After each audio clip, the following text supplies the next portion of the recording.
Ela perdeu o marido e achou que já tinha perdido tudo. Mas o pior ainda estava por vir. Quando o testamento foi aberto, o nome dela simplesmente não estava lá. Se você está vendo esta história, com certeza não é por acaso, e talvez você não me veja mais. Então, comente de qual cidade você me assiste e se inscreve no canal para me dar uma força. Eu não sei bem por onde começar, talvez pelo cheiro. O cheiro da terra vermelha depois da chuva, que é um cheiro de coisa viva, quase de sangue, que sobe do chão como se ele estivesse respirando fundo, aliviado de ter sido molhado. É esse cheiro que me acorda toda manhã. Não o galo, não a luz entrando pela fresta da janela, não o barulho dos meninos se mexendo no quarto ao lado. É a terra. Sempre foi a terra. Roberto dizia que eu tinha nascido com raiz, que se me plantassem eu crescia. Eu ria, ele ria também. E a vida era aquilo, simples, cheirando a café e a pasto molhado, com as galinhas gritando lá fora e o sol ainda cor de brasa subindo devagar atrás do morro. Isso foi antes de tudo. Hoje eu acordo e o cheiro da terra ainda está lá, mas ele não está. E tem uma diferença enorme entre acordar num mundo que te pertence e acordar num mundo que te tolera. Aprendi essa diferença no pior jeito que uma mulher pode aprender. Com fome, com vergonha e com 2 filhos me olhando esperando uma resposta que eu não tinha. Meu nome é Marina. Marina Conceição dos Santos Furtado. O Furtado veio do casamento. E eu carrego ele até hoje porque é o nome dos meus filhos. E os meus filhos são o único bem que ninguém foi capaz de me tirar. Casei com Roberto Furtado aos 23 anos, numa igrejinha pequena lá em Bom Jesus do Galho, interior de Minas. Ele tinha um sítio herdado do pai, pouco mais de 40 alqueires, alguns pés de café, uma criação de porcos, 2 funcionários que vinham 3 vezes por semana e uma casa de 3 cômodos que a gente foi aumentando aos poucos, tijolo por tijolo, conforme o dinheiro deixava. Não foi vida fácil. Mas foi vida boa. A gente sabia o que tinha, sabia o que devia e sabia o que sonhava. Roberto morreu de um infarto fulminante numa terça-feira de agosto, enquanto consertava a cerca do pasto de cima. O Geraldo, o funcionário, chegou correndo até a casa com o chapéu na mão e o rosto branco de susto. Eu soube antes de ele abrir a boca. Tem hora que o corpo da gente sabe antes da mente. Uma coisa que para dentro, um silêncio que cai no peito como pedra. O Davi tinha 11 anos, a Luana tinha 8. Enterrei meu marido numa quinta-feira. Na sexta, minha sogra me ligou para dizer que eu precisava conversar com os meninos. Os meninos sendo os 4 irmãos de Roberto, todos mais velhos, todos com cara de quem já tinha decidido tudo antes de me ligar. Eu ainda estava com o vestido preto do enterro. A reunião foi na casa da sogra, que ficava uns 30 quilômetros de onde eu morava. Fui de carona com o vizinho, porque o nosso carro, o meu carro, eu pensava, estava com problema no câmbio que Roberto ia consertar naquela semana, que nunca chegou. A sala estava cheia. Cunhados, cunhadas, um primo que eu mal conhecia e um homem de terno que me apresentaram como o doutor que está ajudando a família nos trâmites. Não me apresentaram o nome do doutor, só o cargo, só o terno. A sogra me serviu um café e ficou em pé, encostada na parede, com aquela expressão de quem está com pena, mas também com pressa. O mais velho, o Adalberto, falou: Marina, a gente precisa ser honesto com você. Roberto não deixou o testamento em ordem, e a propriedade legalmente passa para os herdeiros consanguíneos. Eu olhei para ele, depois para o doutor do terno, depois para a minha sogra. Mas eu sou esposa dele, falei. Os meninos são filhos dele. Mas tem questão de comunhão de bens, de registro da terra, de dívidas que vocês tinham. O Adalberto foi falando com uma voz calma, de quem já treinou aquilo muitas vezes.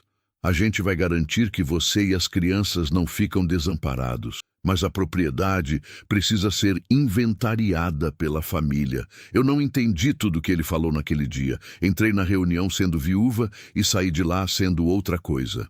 Uma coisa que não tinha nome ainda, mas que eu senti no corpo.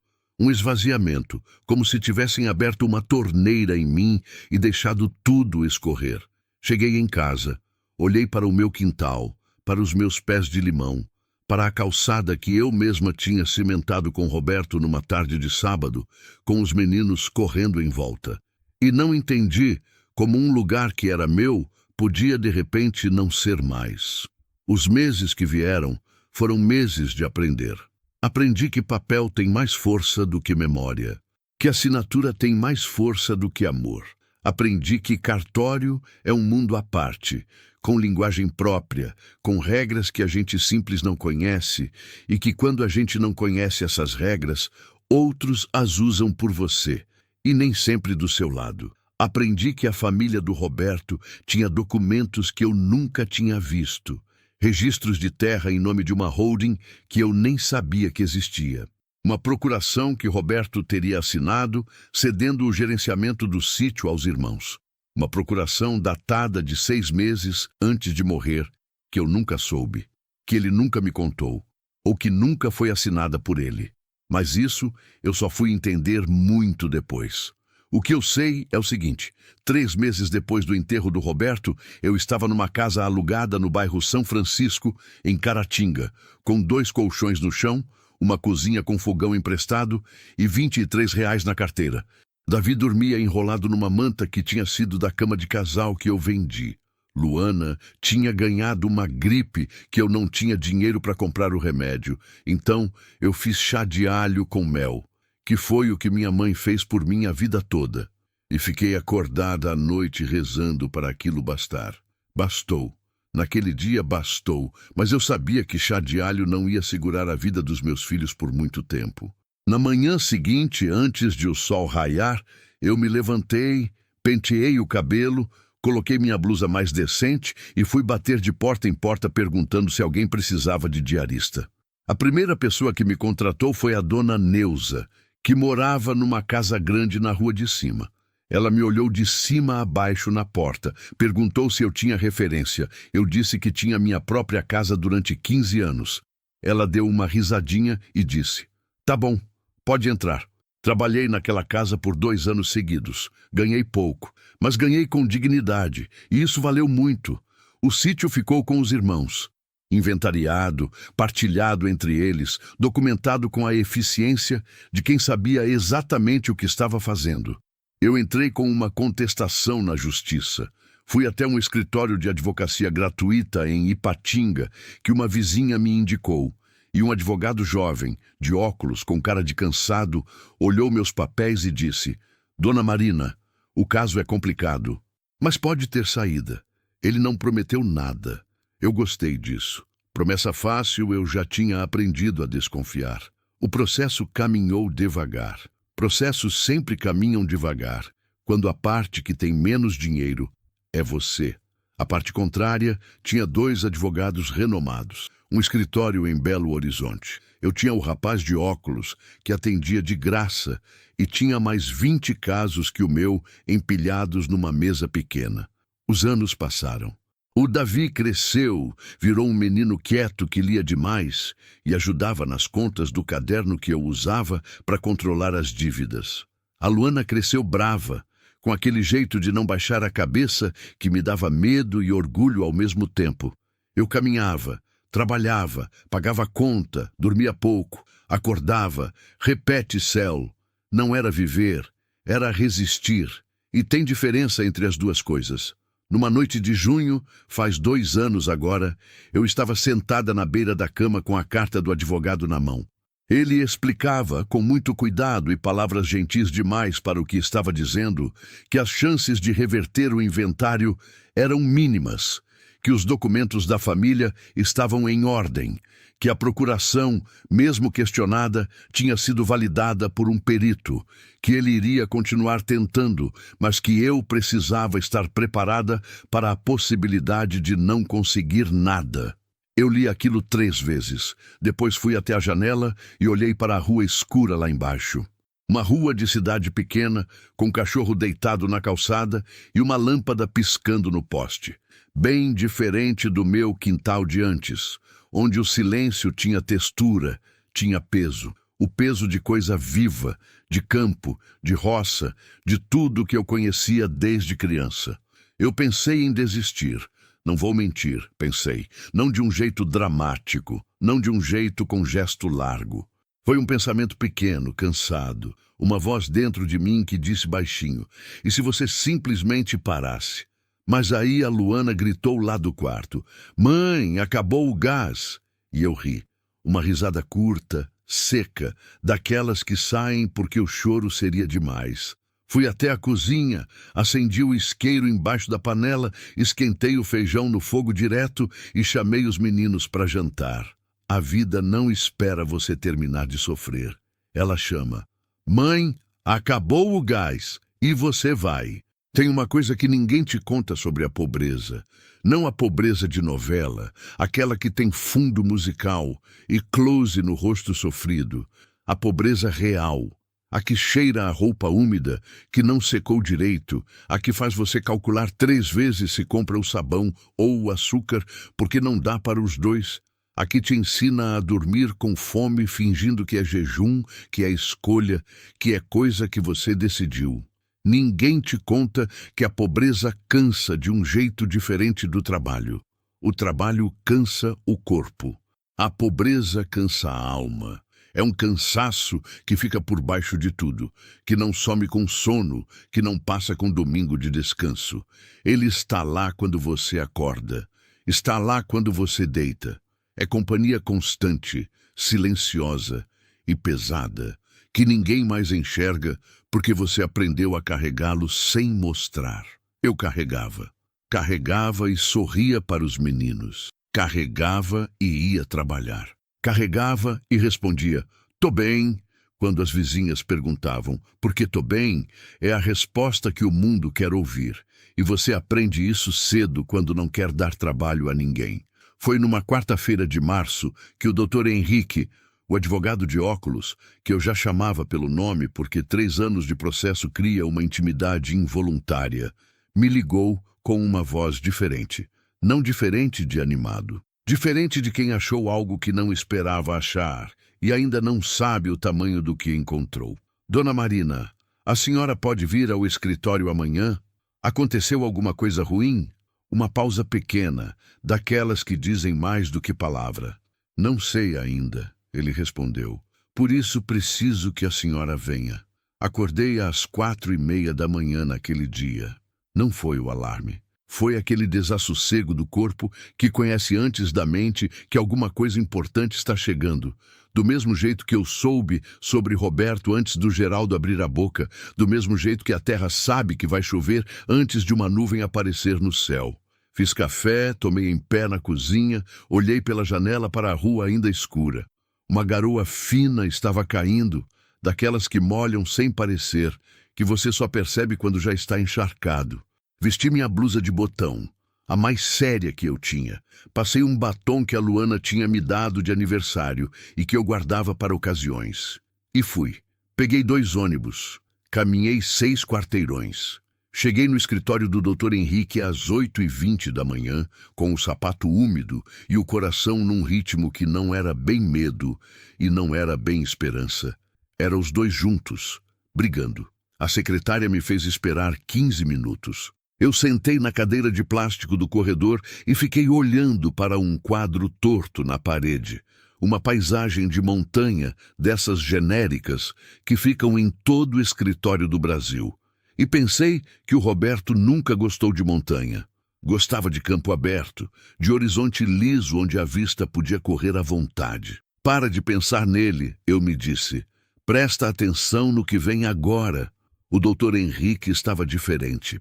Tinha olheiras mais fundas que o normal e uma pilha de papéis na mesa que parecia ter crescido da noite para o dia. Ele se levantou quando eu entrei, me deu a mão, coisa que nem sempre fazia, e apontou para a cadeira. Senta, Dona Marina. Sentei. Ele ficou de pé por um momento, olhando para os papéis, como se estivesse ordenando na cabeça o que ia dizer. Depois, pegou uma folha específica, velha, com aquela cor de coisa que ficou tempo demais numa gaveta, e colocou na minha frente. Sabe o que é isso? Olhei. Era uma cópia de um documento de cartório. Papel timbrado, carimbo roxo desbotado, letra daquele tipo miúdo e formal de coisa jurídica. Parece registro de cartório, falei. É, de 2019, 3 anos antes do Roberto morrer. Eu olhei para ele. É o registro de um testamento, dona Marina. Um testamento que a família jurou que não existia. O silêncio que caiu naquela sala foi diferente de todos os silêncios que eu já tinha vivido. Não era o silêncio pesado do campo, não era o silêncio vazio da casa depois que ele morreu. Era um silêncio carregado de coisa, de anos, de fome, de sapato molhado, de feijão no fogo direto porque acabou o gás, de carta de advogado na mão na beira da cama às 11 da noite. Como você achou? Eu perguntei, e minha voz saiu menor do que eu queria. Por acidente. Ele se sentou, tirou os óculos, esfregou os olhos. Estava revisando um processo antigo de outro cliente, mesma comarca, e o nome do Roberto apareceu num registro indexado junto. Um erro de arquivamento do cartório. 2 processos agrupados por engano no sistema. Se não fosse isso, eu nunca teria olhado para essa pasta. Um erro. Toda aquela farsa, todo aquele esquema cuidadoso que eles montaram, e o que os desfez foi um erro de arquivamento. Um papel no lugar errado. Um nome ao lado de outro nome por descuido de algum funcionário que provavelmente nem lembrava mais daquele dia de trabalho. O que diz o testamento? Perguntei. O Dr. Henrique colocou os óculos de volta, olhou para a folha e começou a ler. Eu não vou repetir tudo aqui. São palavras jurídicas demais, frias demais para o que elas significavam. Mas o centro era este. Roberto Furtado, em plena saúde mental e em sã consciência, havia deixado metade de todos os seus bens para mim, Marina Conceição dos Santos Furtado, sua esposa. A outra metade, em partes iguais, para Davi e Luana, nossos filhos, a ser administrada por mim até que eles atingissem a maioridade. Havia mais. Um parágrafo que o Dr. Henrique leu devagar, sublinhando cada palavra com a voz. Fica expressamente vedado aos demais herdeiros colaterais qualquer contestação sobre a partilha acima estabelecida, tendo em vista que a totalidade dos bens listados foram adquiridos durante a vigência do matrimônio e constituem, portanto, patrimônio do casal. Ele tinha previsto. Roberto tinha previsto o que os irmãos fariam. Eu precisei colocar a mão na borda da mesa porque o chão pareceu mover. Não de um jeito físico, mas daquele jeito que a gente sente quando algo que estava torto por dentro de repente endireita. E o corpo não sabe bem como reagir ao equilíbrio depois de tanto tempo desequilibrado. Ele sabia, falei, quase para mim mesma. Com esse parágrafo aqui, o Dr. Henrique bateu levemente na folha com o dedo. Eles não tinham como contestar se o testamento fosse apresentado. Por isso, precisavam que o testamento não existisse. Por isso esconderam. Saí do escritório no início da tarde. Não fui direto para casa. Andei, não sei bem por onde, pelas ruas do centro de Caratinga, passando por gente que não me conhecia, por lojas com vitrine, por uma banca de jornal, por uma fila de banco. Andei como se precisasse que o corpo processasse o que a cabeça ainda não tinha conseguido digerir. Parei numa praça. Sentei num banco de concreto embaixo de uma mangueira velha. O sol estava forte, aquele sol de março que pesa nos ombros como mão de gente grande. Tirei o sapato porque o couro ainda estava úmido da garoa da manhã e o pé tinha ferido um pouco. Olhei para o meu pé machucado. Pensei no Roberto. Pensei naquele homem que eu dormi ao lado por 15 anos, que tomava café sem açúcar, que assobiava enquanto consertava a cerca, que tinha medo de médico, mas não tinha medo de tempestade. Aquele homem tinha sentado num cartório, 3 anos antes de morrer, e havia registrado um papel tentando me proteger de uma coisa que eu nem sabia que estava vindo. Ele sabia que os irmãos eram capazes, e não me disse nada. Fiquei com raiva disso. Uma raiva pequena, sem destino certo, a raiva de quem amava alguém que partiu antes de terminar a conversa. Por que você não me contou, Roberto? Por que ficou carregando isso sozinho? Mas a raiva passou rápido, como sempre passa com os mortos que a gente amou. Porque a gente não consegue ficar com raiva de quem não está mais aqui para se defender. E porque, no fundo, eu sabia a resposta. Ele não me disse para não me assustar, para não me fazer desconfiar da família antes da hora, para não colocar medo onde ainda havia paz. Ele tentou me proteger enquanto vivia e tentou me proteger depois de morrer. O erro foi confiar que um papel de cartório era suficiente contra a desonestidade de quem você conhece desde criança. Mas o papel sobreviveu. Aquele parágrafo miúdo, naquele documento encardido, arquivado por engano junto a um processo de outro cliente, sobreviveu a 3 anos de silêncio, a inventário fraudulento, a 2 advogados de escritório grande em Belo Horizonte, a toda a engenharia cuidadosa que os irmãos do Roberto montaram. Sobreviveu porque a desonestidade, por mais organizada que seja, sempre deixa uma fresta. E a verdade tem esse hábito teimoso de passar por fresta. Quando cheguei em casa naquela tarde, a Luana estava sentada na calçada de frente, fazendo o dever de escola. Levantou os olhos quando me viu, me estudou com aquele jeito dela de não perder nada. Aconteceu alguma coisa, mãe? Eu parei na frente dela. Olhei para aquela menina de 15 anos com a cara do pai e a teimosia da mãe, que cresceu vendo a luta e nunca reclamou, que aprendeu a dobrar o dinheiro e a não pedir o que sabia que não tinha. Ajoelhei na calçada, bem do lado dela, no concreto quente, sem me importar com o joelho nem com o vestido. Acho que seu pai não abandonou a gente não, falei.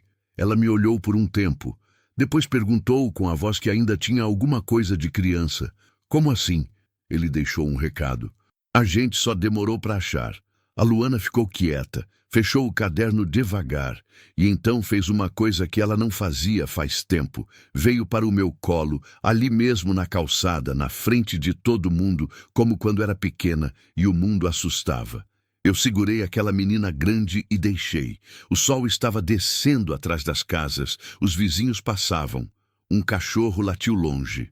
E eu fiquei ali parada, no joelho quente da calçada, com a filha no colo, e o coração fazendo uma coisa estranha. Não era alegria ainda. Era algo mais fundão que alegria. Algo que não tem nome fácil. Era o começo de acreditar que talvez valesse a pena ter continuado. Eu preciso ser honesta aqui. Porque tem uma coisa que as histórias de superação costumam pular. Aquele pedaço do meio, o mais feio, o mais escuro, onde a esperança já apareceu, mas ainda não chegou. Onde você sabe que tem uma saída, mas ainda não consegue ver ela de perto. As histórias pulam esse trecho porque ele é difícil de contar. É difícil de ouvir. E é o trecho onde a maioria das pessoas desiste. Eu quase desisti nesse trecho. Quase. O Dr. Henrique foi claro desde o começo. Achar o testamento era uma coisa. Provar que ele havia sido deliberadamente ocultado era outra. E provar que os documentos apresentados pela família no inventário eram fraudulentos. A procuração, o registro da holding, os balanços que eles produziram, era outra ainda. 3 batalhas dentro de uma guerra. Vai demorar, dona Marina, ele me disse, na semana seguinte ao que eu já chamava de o dia do papel. E vai ficar mais difícil antes de ficar mais fácil. Quando a gente apresentar o testamento, eles vão reagir. E a reação deles não vai ser bonita. Não foi. O Adalberto ligou primeiro. Eu estava lavando roupa quando o telefone tocou. Número que eu conhecia, que estava salvo como cunhado ainda, porque eu nunca tinha tido coragem de apagar. Atendi porque aprendi que ignorar problema não faz ele sumir, faz ele crescer no escuro. A voz dele era calma. Calma demais. Daquele jeito que só acontece quando a pessoa está com raiva, mas treinou esconder. Marina, preciso que você entenda uma coisa. Tô ouvindo, respondi. Continuei esfregando a roupa enquanto falava, porque minha mão precisava estar fazendo alguma coisa ou eu ia tremer. Esse documento que o seu advogado achou não tem validade nenhuma. É um rascunho antigo que o Roberto nunca formalizou. O cartório vai confirmar isso. O cartório já confirmou que foi registrado em 2019, Adalberto. Uma pausa. Pequena, mas eu senti ela. Você está sendo mal orientada. Esse advogadinho de graça está te usando para ganhar nome, Marina. No fim do processo você não vai ter nada e ainda vai dever para ele. Eu larguei a roupa na bacia, enxuguei a mão na calça, respirei. Adalberto, falei, e minha voz saiu mais firme do que eu esperava, firme de um jeito que até me surpreendeu. Seu irmão me deixou um recado. Eu vou até o fim para ouvir esse recado. Não ligo mais para esse número. Desliguei. Fiquei parada por um tempo, olhando para a bacia de roupa ensaboada. Depois, terminei de lavar. Porque a roupa não ia se lavar sozinha, só porque eu tinha acabado de fazer a coisa mais corajosa que fiz em muito tempo. A reação deles veio em camadas, como chuva que começa com garoa e vai aumentando até virar temporal. Primeiro vieram as ligações. Para mim, para a minha mãe que morava em Caratinga, até para a dona Neuza, minha patroa, dizendo que eu era desequilibrada, que estava perturbando a família do falecido com mentiras. A dona Neuza me chamou e perguntou direto do jeito dela: "É verdade isso que estão falando?" "Não", respondi, olhando nos olhos dela. Ela ficou me estudando por um momento. Depois disse: "Tá bom, pode continuar trabalhando." Nunca fui tão grata por um "tá bom" na vida. Depois vieram os documentos.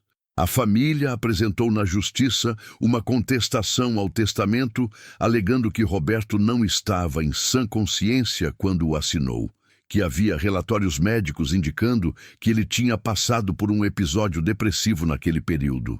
Papéis assinados por um médico de Belo Horizonte que eu nunca tinha ouvido falar, sobre uma depressão que meu marido nunca me contou que teve. Eu levei aquilo para o Dr. Henrique com a mão tremendo. "Eles fabricaram laudo médico?" perguntei. "Estão alegando incapacidade mental ao tempo da assinatura. Se conseguirem provar, o testamento cai." Ele olhou para mim por cima dos óculos. "Mas para provar, precisam de mais do que um laudo. Precisam de histórico, de testemunhas, de prontuário. Você tinha alguma ideia de que Roberto estava mal em 2019? Eu pensei. Fui fundo na memória, naquele ano específico, 2019. Roberto tinha ficado quieto por um tempo, sim, mais fechado que o normal. Eu perguntei algumas vezes se estava tudo bem, e ele disse que estava, que era cansaço da safra. Eu acreditei porque quis acreditar, porque às vezes a gente prefere a resposta fácil à verdade difícil. Mas depressão? Tratamento? Médico de Belo Horizonte? Nunca, disse. Ele tinha medo de médico. Não ia a médico nem quando estava com febre alta. Então o laudo é falso. Tenho quase certeza. Quase não basta, dona Marina. Precisamos de prova. Foi o Davi quem achou. Meu filho de 14 anos, quieto, que passava as noites lendo e que tinha herdado do pai aquele hábito de guardar coisa, bilhete, recibo, qualquer papel que parecesse ter alguma importância, mesmo sem saber por quê.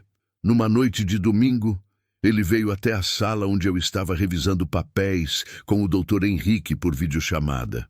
Já fazíamos isso por economia, para não precisar pegar 2 ônibus toda vez. E pôs na mesa um envelope amassado. "Mãe, isso aqui é do pai."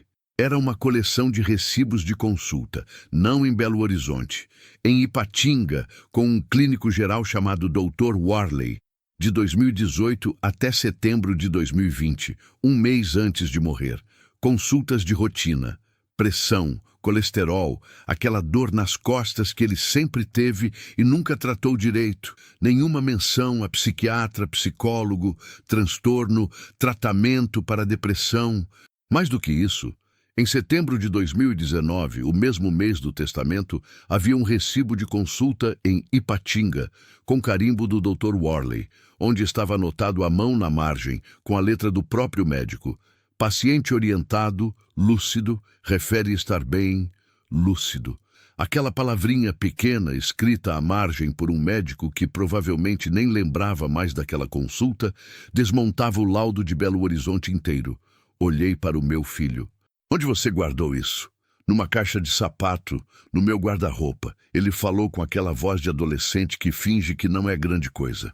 "Eu achei no dia que a gente mudou. Guardei porque era do pai." Eu me levantei, Fui até ele e segurei o rosto daquele menino nas duas mãos. Ele ficou sem jeito, como adolescente fica quando a mãe é carinhosa na hora errada. Mas deixou. Você salvou a gente, Davi. Foi o pai que salvou, ele disse baixinho. Eu só guardei. O processo virou naquele momento, não de uma hora para outra. A justiça não funciona assim, e seria mentira dizer que funcionou. Mas aquele recibo foi o fio que começou a desfiar a meada toda. O Dr. Worley foi chamado a depor. Confirmou. Roberto Furtado nunca apresentou quadro de transtorno mental. Era paciente regular, comunicativo, saudável dentro do esperado para a idade. O laudo de Belo Horizonte foi enviado para a perícia. A perícia concluiu o que o Dr. Henrique já suspeitava. As datas não batiam. A assinatura do médico signatário apresentava inconsistências com outros documentos do mesmo período. O prontuário alegado nunca existiu no sistema do hospital referenciado. Documento falso. E documento falso em processo judicial não é só derrota, é crime. Foi quando veio o segundo momento que eu não esqueço, e esse foi diferente do primeiro. O primeiro, o dia do papel, tinha sido de alívio, de coisa que se encaixa. Esse segundo foi de medo, medo real, físico, daquele que tira o sono e deixa o estômago duro. Era uma quarta-feira. Eu voltava do trabalho. Tinha pego uma faxina extra num salão de beleza que a dona Neuza me indicou, e desci do ônibus no ponto de sempre, a 2 quarteirões de casa. A noite tinha caído cedo, como cai no inverno mineiro, aquele escuro rápido e frio que pega a gente de surpresa. Eu estava com a bolsa no ombro e o casaco fino, que era o que eu tinha. Andando devagar, porque o pé tinha ferido de novo naquele sapato maldito, quando percebi que tinha um carro parado na frente da minha casa. Um carro que eu conhecia, o carro do Adalberto. Parei no meio da calçada. O coração acelerou de um jeito que não era raiva. Era aquele medo antigo, de mulher sozinha, de noite fechada, de saber que você é mais vulnerável do que quer admitir. Ele desceu do carro quando me viu parar. Veio andando na minha direção com as mãos nos bolsos, não correndo, não gritando. Pior, caminhando devagar, do jeito de quem tem certeza que não precisa ter pressa. Ficou a uns 2 metros de mim. Debaixo da luz do poste, eu vi que ele tinha envelhecido. Tinha olheiras, tinha uma tensão no rosto que eu nunca tinha visto antes, nem no enterro do irmão. Marina, ele disse, a voz rouca. Você sabe o que vai acontecer se isso continuar? Vou ganhar o que é meu, respondi. E me orgulho até hoje de não ter tremido na voz, porque por dentro eu estava tremendo em tudo. Vai destruir a família. Ele deu um passo. Eu não recuei, mas quis. Minha mãe está doente. Meus filhos vão ser afetados. Tudo que a gente construiu vai por água abaixo por causa de um papel velho que nem deveria existir, é isso? Cortei. É isso que você ia falar? Ele fechou a boca. Adalberto, eu disse. E desta vez a voz tremeu um pouco, mas eu continuei. Eu não quero destruir família nenhuma. Mas a família já foi destruída. Foi destruída quando vocês olharam para mim e para os meus filhos e decidiram que nós não valíamos nada. Respirei fundo. Agora pode ir embora. Você não tem nada para fazer aqui. Ele ficou me olhando por um tempo que pareceu longo demais, aquele tipo de silêncio que tem peso e temperatura. Depois voltou para o carro. Entrou, fechou a porta e foi embora. Eu fiquei parada na calçada até o carro sumir na esquina. Depois entrei em casa, tranquei a porta, fui direto ao banheiro, ajoelhei na frente do vaso e fiquei assim por um tempo. Não vomitei, mas precisei esperar o estômago decidir o que ia fazer. Quando saí, a Luana estava na sala com o rosto fechado. Eu vi pela janela, ela disse. Tá tudo bem, mãe, tá tudo bem, Luana. Ela foi até mim, me abraçou pelo meio, com aquela força de quem é mais forte do que aparenta, e eu deixei. Deixei porque às vezes a gente precisa ser segurada por um pouco, mesmo quando é você quem segurou o tempo todo. A gente não vai recuar, ela falou no meu ombro, não perguntando, afirmando. Não, Eu disse: a gente não vai. E não fomos. A justiça no Brasil tem um ritmo próprio. Quem nunca dependeu dela de verdade não entende. Pensa que é lentidão, descaso, incompetência. E às vezes é tudo isso mesmo, não vou mentir. Mas quando você está dentro de um processo, quando a sua vida está pendurada naquelas folhas protocoladas, naqueles números de processo que você decora como se fossem oração, aí você aprende que o ritmo da justiça é outro. É o ritmo de quem carrega peso demais e precisa ir devagar para não cair. Eu aprendi a andar nesse ritmo. Aprendi a esperar a audiência como se espera chuva em tempo seco. Com fé, com paciência e com um olho sempre no céu. A audiência decisiva foi marcada para uma terça-feira de setembro. Lembro do dia com uma precisão que me assusta. Lembro do cheiro de café que fiz às 5 da manhã, mais forte que o normal, porque precisava que alguma coisa me acordasse por inteiro. Lembro da Luana me ajudando a passar o ferro na blusa, aquela mesma blusa de botão que eu tinha usado no dia em que fui ao escritório pela primeira vez, que tinha virado minha roupa de batalha sem eu planejar. Lembro do Davi sentado à mesa da cozinha, quieto, com um copo d'água na frente que ele não estava bebendo, só olhando. Você não precisa ir, eu disse para ele. Eu quero ir. Não discuti. Ele tinha direito. Aquilo era a vida dele, tanto quanto era a minha. Fomos os 3 de ônibus, 1h30 de viagem até o fórum. O ônibus cheio de manhã cedo, aquele calor de corpo junto, o cheiro de desodorante barato e pão de queijo de alguém que tinha trazido lanche. A Luana ficou com o fone de ouvido, olhando pela janela. O Davi ficou com as mãos cruzadas no colo, igual ao pai quando estava pensando fundo em alguma coisa. Eu fiquei olhando para os dois e pensando que Roberto teria ficado orgulhoso. O fórum tinha aquele cheiro de papel e ar-condicionado velho que todo fórum tem. Um cheiro que mistura coisa séria com coisa cansada, que lembra que ali dentro passam histórias pesadas o dia inteiro e o prédio foi absorvendo tudo isso com o tempo. A sala de audiência era menor do que eu imaginava. Mesa comprida, cadeiras de couro gasto, um brasão na parede, a juíza sentada no centro com aquela expressão neutra de quem aprendeu a não demonstrar nada antes da hora. Do outro lado da mesa, Adalberto e mais 2 irmãos, com os 2 advogados de terno que eu já conhecia, de outras audiências. Nenhum deles me olhou quando entrei. O Adalberto olhou para o teto. O do meio olhou para o papel na frente dele.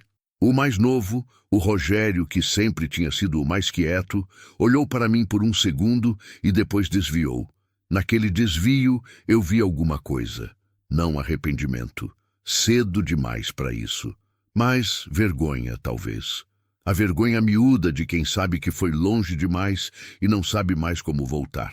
O doutor Henrique estava ao meu lado com a pasta cheia de documentos que eu já sabia de cor. Me deu um olhar rápido quando sentamos. Não de encorajamento, de concentração. Aquele olhar que diz agora é a hora. Fica firme. Fiquei. A audiência durou 4 horas. Não vou reconstituir tudo. Seria longo e cheio de linguagem que cansa quem não é do ramo. Mas vou contar o que importa, o que ficou gravado em mim de um jeito que não sai. O primeiro momento foi quando a perícia do laudo médico falso foi lida em voz alta pela juíza. Ela leu com aquela voz de quem está lendo fato, sem inflexão, sem julgamento, mas as palavras eram pesadas por conta própria. Inconsistências estruturais, assinatura incompatível, prontuário inexistente, cada palavra caindo na sala como pedra em poço fundo. O advogado deles tentou contestar. Falou de erro administrativo, de problema no sistema do hospital, de boa-fé. A juíza o deixou falar. Depois fez uma pergunta simples, direta, do jeito que só quem tem autoridade de verdade consegue fazer. O senhor está sustentando que seu cliente apresentou um documento que a perícia classificou como fraudulento por erro administrativo? Silêncio. Estou aguardando a resposta, doutor. O advogado ajeitou o nó da gravata. Disse algo sobre precisar de tempo para apurar. A juíza anotou alguma coisa e seguiu em frente. O segundo momento Foi quando o Dr. Henrique apresentou o recibo do Dr. Worley, aquele recibo amassado que meu filho tinha guardado numa caixa de sapato porque era do pai.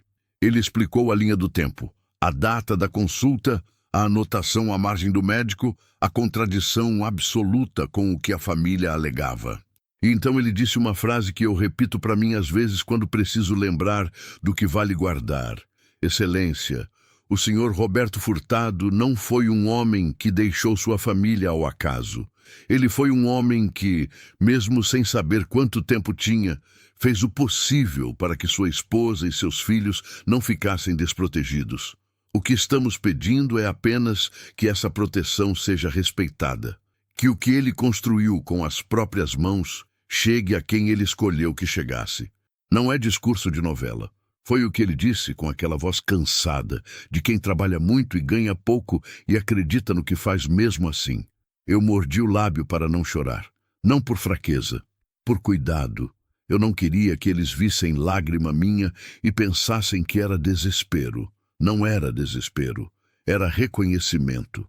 Era o peso de 15 anos de casamento, de 2 filhos, de uma vida inteira sendo vista por alguém que já não estava mais lá para ver. A juíza não deu a sentença naquele dia. Juíza séria não dá sentença na hora. Estuda, pondera, escreve. Ela encerrou a audiência dizendo que a decisão seria publicada em até 30 dias. 30 dias. Saímos do fórum no início da tarde. O sol estava daquele jeito impossível de setembro em Minas. Branco, alto, sem piedade. A Luana colocou a mão na testa de viseira improvisada. O Davi ficou parado na escada do fórum, olhando para a rua movimentada. E agora? Ele perguntou. Agora a gente espera, eu disse. Mas quanto tempo?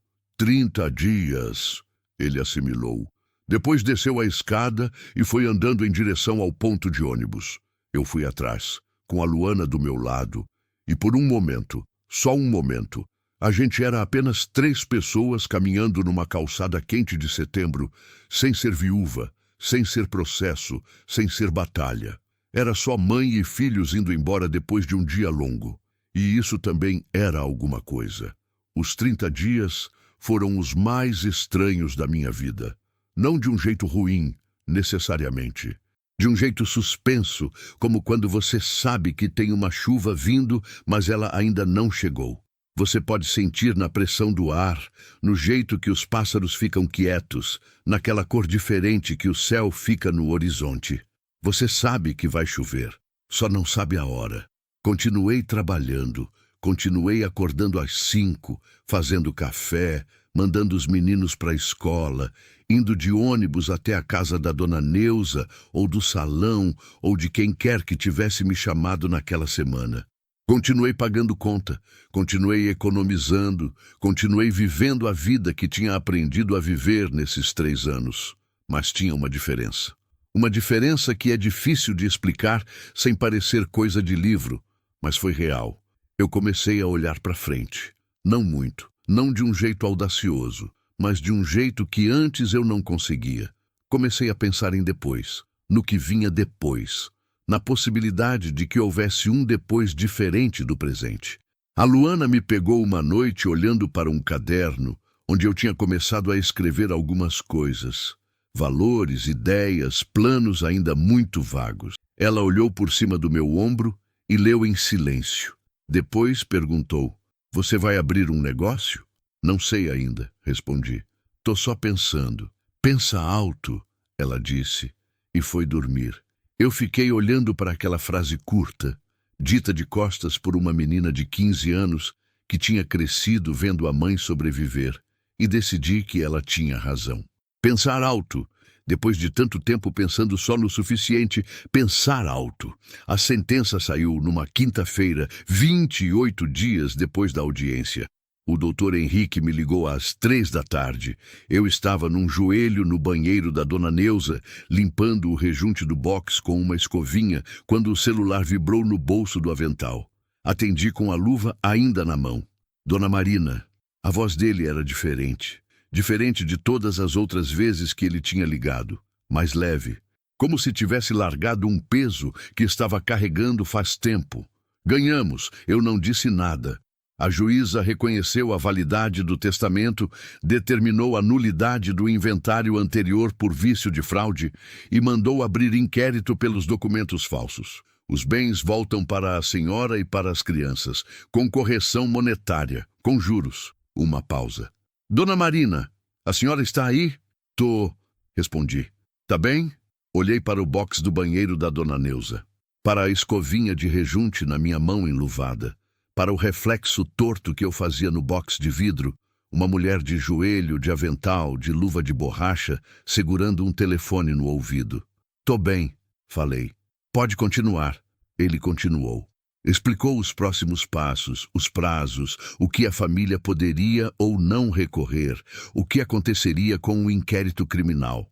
Eu ouvi tudo. Respondi quando precisava responder. Perguntei quando precisava perguntar. Quando desliguei, tirei a luva devagar. Fui até a janela do banheiro, uma janela pequena que dava para o quintal da Dona Neuza, com um pé de goiaba velho e 2 galinhas debaixo. O sol da tarde batia de lado, aquele sol que alonga a sombra de tudo. Fiquei olhando para aquelas galinhas por um tempo, e então chorei. Chorei de um jeito que eu não chorava desde o dia do enterro do Roberto. Não o choro contido de quem precisa ser forte, não o choro curto de quem tem filho esperando. O choro inteiro, fundo, daquele que vem de um lugar que a gente nem sabia que ainda estava machucado, que lava coisa que ficou suja demais para sair com pano.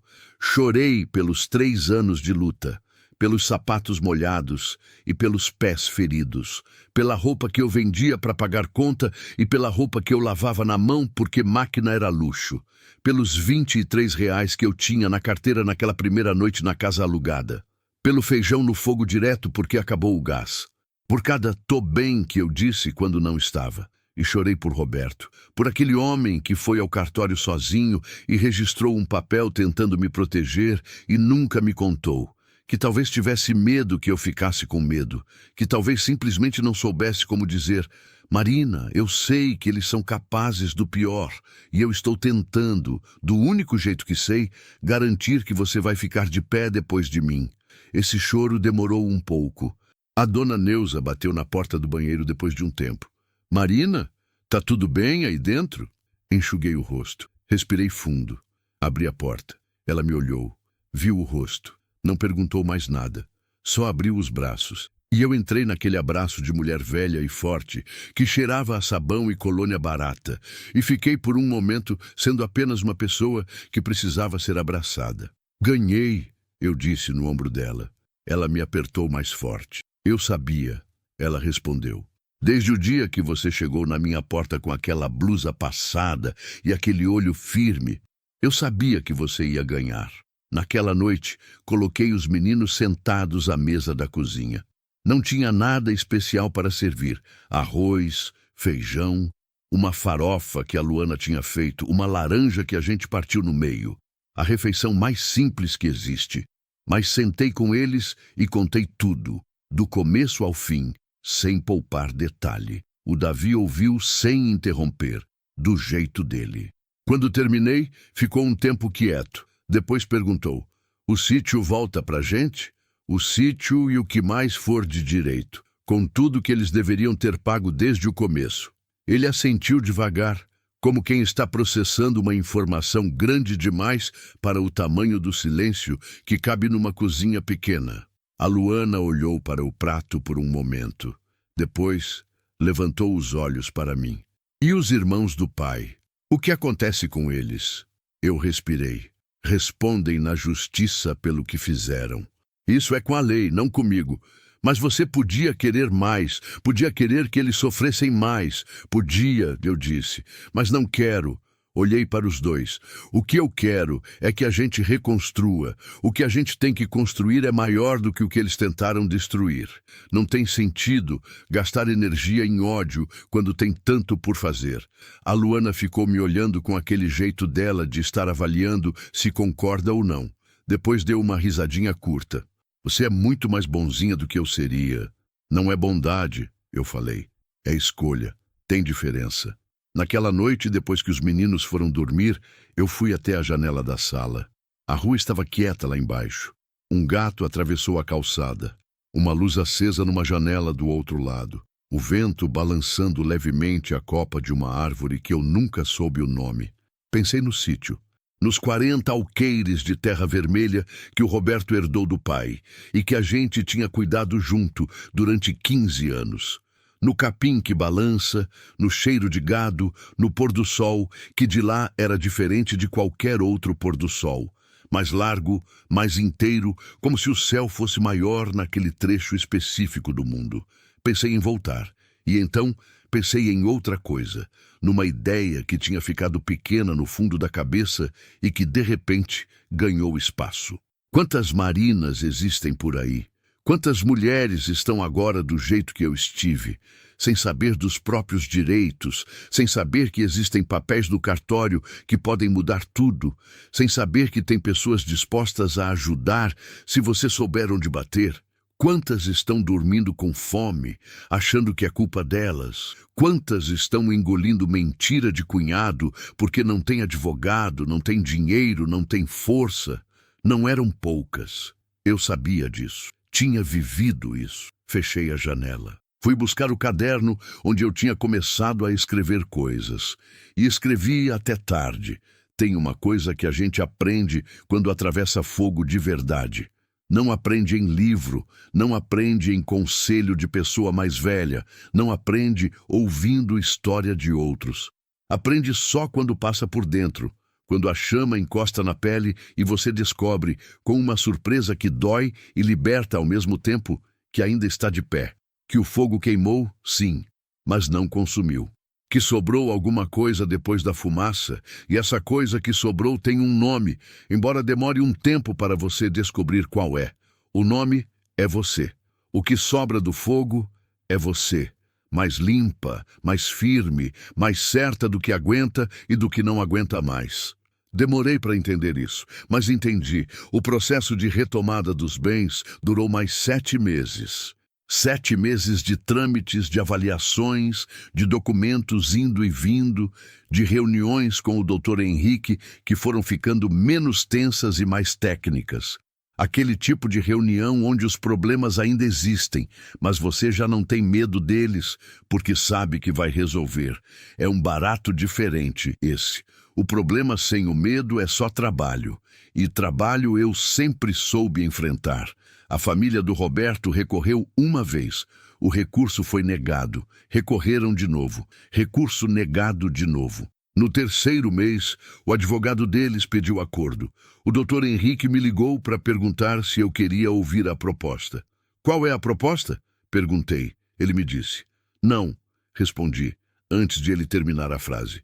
Nem quer pensar? Já pensei. Não. O acordo proposto devolvia metade do que era meu e pedia que eu abrisse mão da outra metade em troca de encerrar o processo criminal.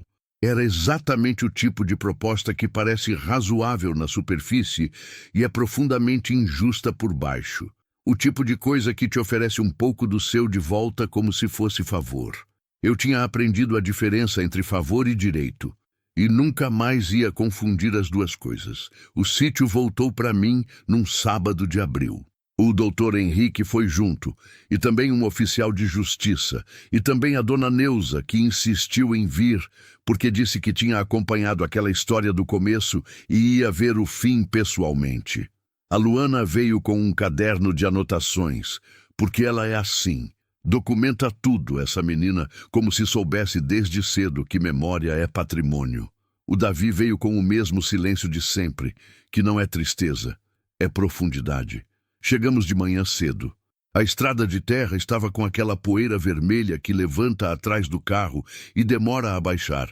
Eu me lembro de ter olhado pela janela traseira e pensado que parecia fumaça, parecia coisa que estava sendo deixada para trás. E era. Quando o carro parou na frente do portão, eu desci primeiro. O sítio estava diferente, claro que estava. 3 anos de mãos erradas mudam qualquer lugar.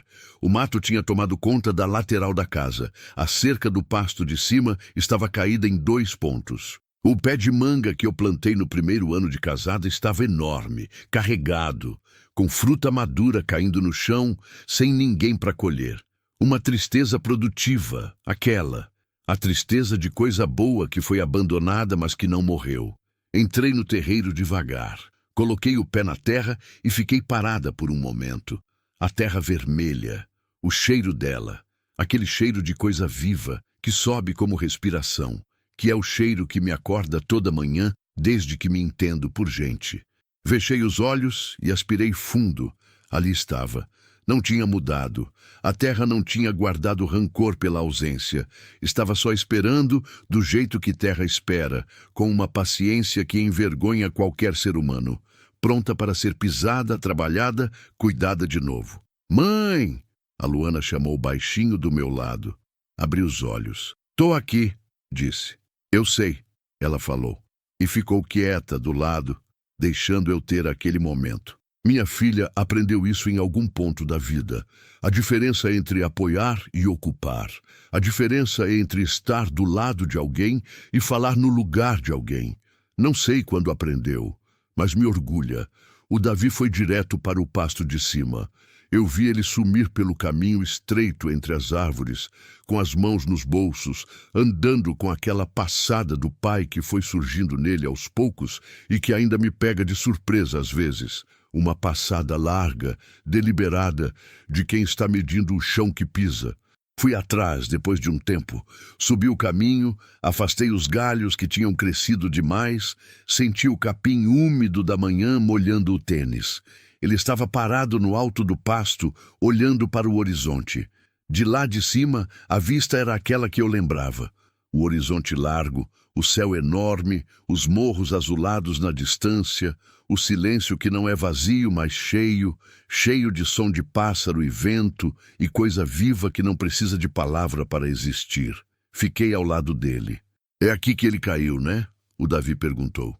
Não precisei perguntar quem ele. Sabia. É, respondi. Ali perto daquela cerca. Ele olhou para a cerca por um tempo. Você acha que ele sabia que ia morrer aqui? Não acho. Acho que ele estava consertando cerca, achando que tinha muito mais tempo. É uma boa morte, então. Ele disse com uma voz que não tinha drama, só constatação.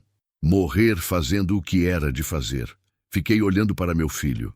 Para esse menino que eu amamentei, que eu acordei de noite, que eu levei para a escola com a mochila maior que ele, que eu vi aprender a andar de bicicleta num sábado de tarde, caindo e levantando no mesmo terreiro onde estávamos agora. É uma boa morte, concordei. Ficamos os dois em silêncio por um tempo. O vento balançava o capim em ondas compridas. Uma garça passou alto, branca contra o azul. Em algum lugar lá embaixo, a dona Neuza estava falando com o oficial de justiça naquele jeito dela, de falar com todo mundo, como se fossem velhos conhecidos. Pai gostava daqui, o Davi disse. Muito. Eu também gosto. Olhei para ele. Ele estava sorrindo. Um sorriso pequeno, quase imperceptível, daqueles que não são para ninguém ver, só para quem está muito perto. Então fica, eu disse. Ele assentiu. Simples assim. Nos meses que se seguiram, reconstruímos. Não é palavra pequena, reconstruir. É palavra que pesa, porque carrega dentro dela o reconhecimento de que algo foi destruído e, ao mesmo tempo, a recusa de ficar parado diante da destruição.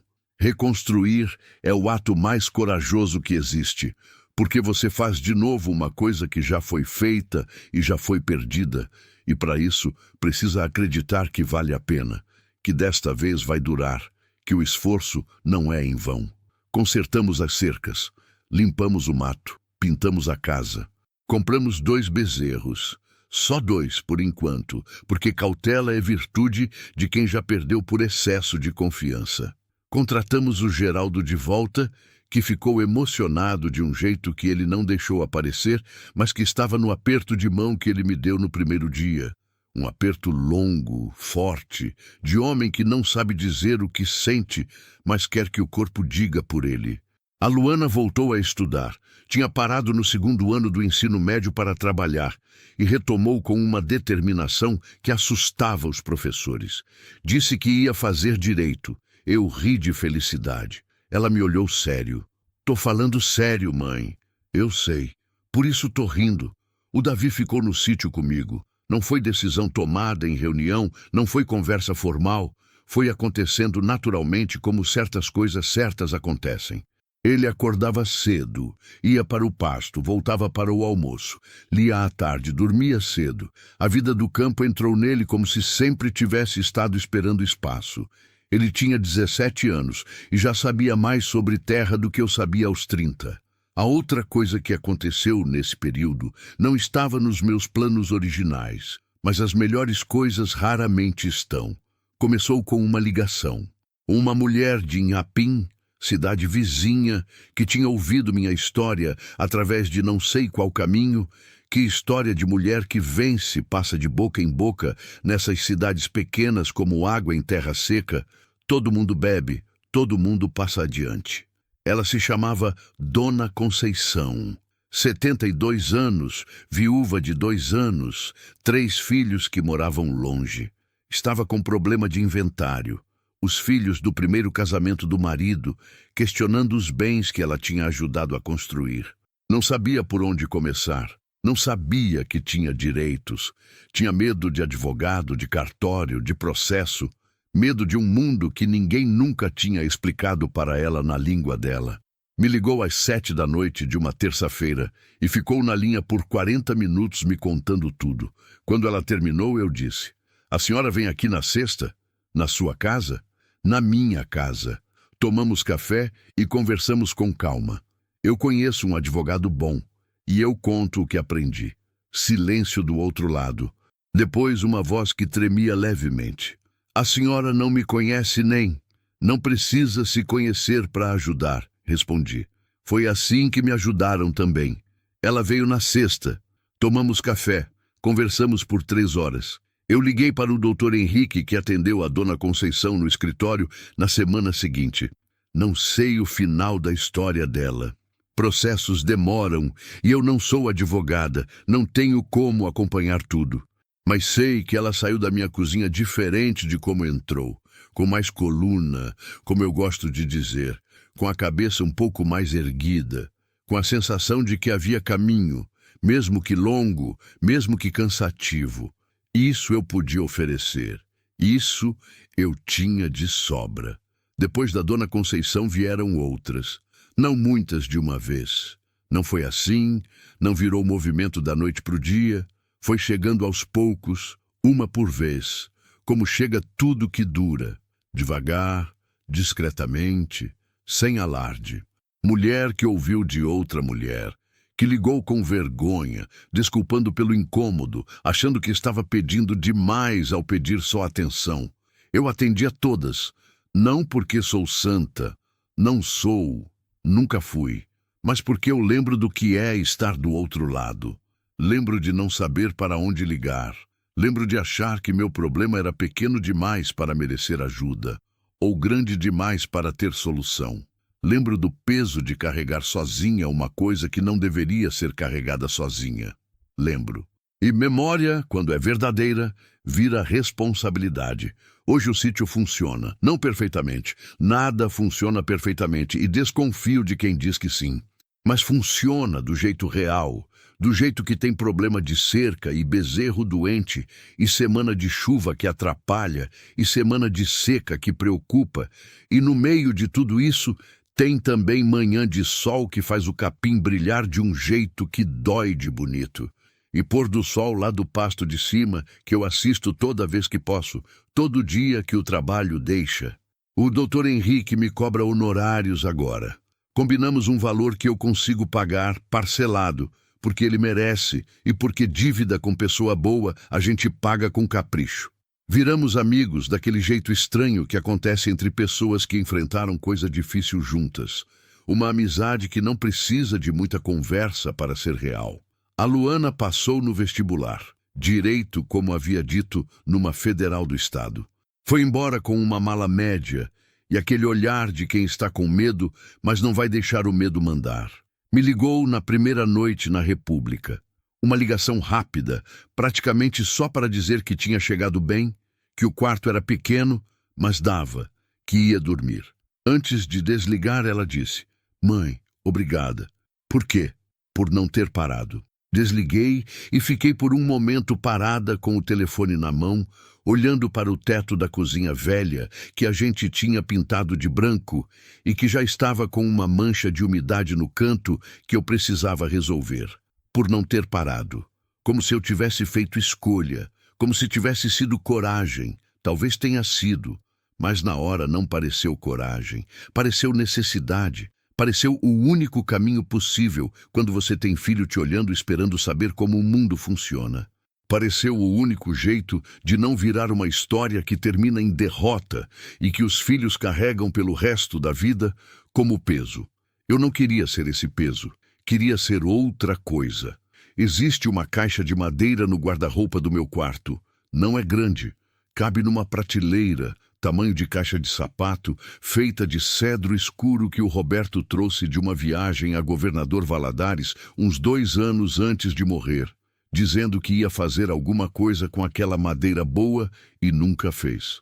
Depois que ele foi, eu lixei, passei verniz, fiz a caixa eu mesma, num sábado de tarde com o Davi me assistindo, sem entender muito bem o que eu estava fazendo. Dentro da caixa eu guardo papéis. Não qualquer papel. Os que importam, o registro do testamento, aquela folha encardida de cartório que o doutor Henrique encontrou por acidente num arquivo errado, que mudou o destino da minha família. Os recibos do doutor Warley, que o Davi guardou numa caixa de sapato porque eram do pai. A sentença da juíza, impressa, com o carimbo do fórum e a data que eu vou lembrar enquanto eu viver. A primeira nota de compra dos 2 bezerros, guardei por superstição, por memória, porque começo merece ser lembrado. E uma coisa mais, uma carta que eu escrevi para o Roberto numa noite de dezembro, não uma carta que mandei a lugar nenhum, porque não há caixa de correio que alcance onde ele está. Uma carta que escrevi para mim, na verdade, do jeito que às vezes a gente precisa fingir que está falando com outro para conseguir dizer o que precisa dizer. Não vou ler a carta aqui. Tem coisa que é só da gente, mas vou dizer o que está na última linha, porque essa linha não é só minha. Acho que ela pertence a qualquer mulher que já ficou sozinha no meio de uma tempestade que não pediu para enfrentar, que já ficou com R$ 23 na carteira e 2 filhos olhando para ela esperando resposta, que já engoliu seco e continuou. Você me protegeu como pôde. Eu fiz o resto. A gente conseguiu. Não sei se o que aconteceu comigo tem nome bonito. Não sei se é superação, recomeço, renovação. Essas palavras de motivação que ficam bem em moldura, mas que às vezes são grandes demais para o tamanho real das coisas. O que aconteceu comigo foi menor e maior ao mesmo tempo.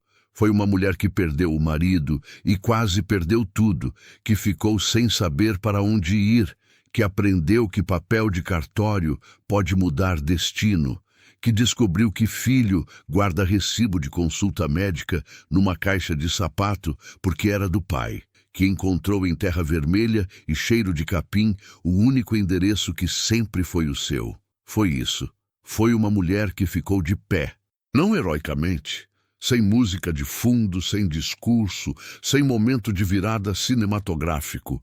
Ficou de pé do jeito que a maioria das mulheres fica, no joelho primeiro, depois levantando devagar, depois andando, depois correndo, e um dia você olha para trás e não consegue nem ver mais o chão onde caiu de tão longe que está.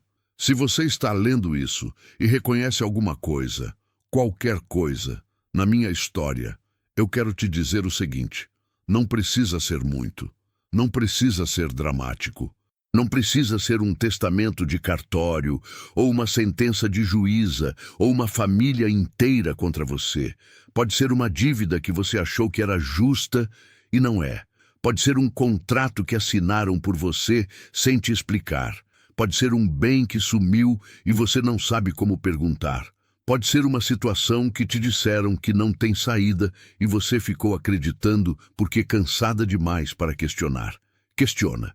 Não porque é fácil, não é. Não porque vai rápido, não vai. Mas porque você merece saber o que é seu. Porque seus filhos merecem ver a mãe saber o que é seu. Porque tem gente que pode ajudar, Advogado de graça, defensoria pública, escritório de assistência jurídica, mulher que já passou pelo mesmo e sabe o caminho. Tem saída. Eu sei porque fiquei 3 anos achando que não tinha. Hoje cedo eu subi até o pasto de cima antes do sol raiar. Faz isso às vezes. Acordo antes de todo mundo, pego o facão para abrir o caminho, se o mato fechou durante a semana, subo devagar ouvindo o silêncio que o campo tem nessa hora. Aquele silêncio que não é ausência de som, mas presença de coisa que não precisa de barulho para existir. Cheguei lá em cima, quando o céu estava naquela cor entre roxo e laranja que só dura alguns minutos e que nenhuma fotografia consegue guardar direito. Fiquei parada, o facão na mão, a terra vermelha embaixo do pé, o capim molhado de orvalho encostando na calça. Pensei no Roberto. Pensei nele de um jeito bom. Não o jeito que dói, não o jeito que cobra, não o jeito que pergunta por que foi embora cedo. O jeito que descansa, o jeito que agradece, o jeito de quem amou de verdade alguém e guarda esse amor, não como ferida, mas como raiz, invisível, embaixo, sustentando tudo. O sol saiu devagar atrás dos morros. Aquela luz primeira, tímida, que vai ganhando cor e volume e calor aos poucos, que faz o capim brilhar e faz as garças levantarem voo lá do brejo, que muda a temperatura do ar de um jeito que a pele sente antes dos olhos perceberem. Eu respirei fundo, cheiro de terra, cheiro de capim, cheiro de coisa viva que não precisou de mais ninguém para continuar sendo. Fiquei lá até o sol estar alto o suficiente para esquentar. Depois desci. Tinha trabalho para fazer. Sempre tem.